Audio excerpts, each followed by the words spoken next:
এ দাদেরা আপনারা মনে হয় এখনো দাঁড়িয়েলা ব্যাংক দেখেন নাই। এইটাও সম্ভব? চলে আজকে আমি গো দাঁড়িয়েলা ব্যাংক দেখাবো, আবার হেগো কীর্তি কাহিনী দেখাবো, বাইরে লওয়ার নেশায় কত কিছু হরে। বলেন কি? তো হেগো দেখানোর আগে আমার একটা রিকোয়েস্ট, আমার পেজটা যদি ফলো না করে থাকেন ফলো করেন, আর ভিডিওটা আপনার বন্ধুর কাছে শেয়ার করেন একসাথে বিনোদন পাওয়ার জন্য। চলেন আমরা এখন দেখি।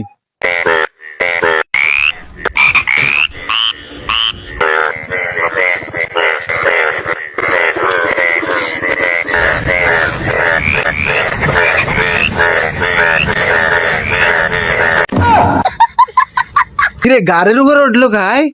এবারে তোরা তো মানুষ, তোরা তো ব্যাংক না, তোরা যা হরবি না হরবি একটু ভাইবে চিন্তা হরিস। তোর মাথা নষ্ট। তোরা বেটা মানুষ হইয়া হে এরপর এই যে ব্যাংকের ডাক লাগাইয়া হে এরপর তোরা কি শুরু করছো কেদা কোদা গায়ে মাহাইয়া না, কোন লেভেলের ব্যাংক হইলে হইতে পারে এরকমের দাড়িও জ্বালাই গেছে, বোঝেন আমরা কিছু না। ঘটনা হয়েছে এরা তো আসলে মানুষ, ঠিক আছে, কেদা লাগাইয়া ব্যাকগ্রাউন্ডে ব্যাংকের ডাক মিলাইয়া তারপর ব্যাংক সেজে গেছে। ভাইরাল হওয়ার একটা নেশা, যেমন আমি আপনাকে জন্য ভিডিও বানাই কিন্তু ভিউ হয় না। এখন ঘটনা হয়েছে দাদা, তোমাকে প্রতিভা আছে কিন্তু অন্যভাবে দেখা হতো। আল্লাহ তোমাকে বানাইছে মানুষ হিসেবে, এখন যদি এই ব্যাংক সাজো এরপর যদি এরম এরম হরো তাহলে বিষয়টা যেন কেমন হয়ে যায় না।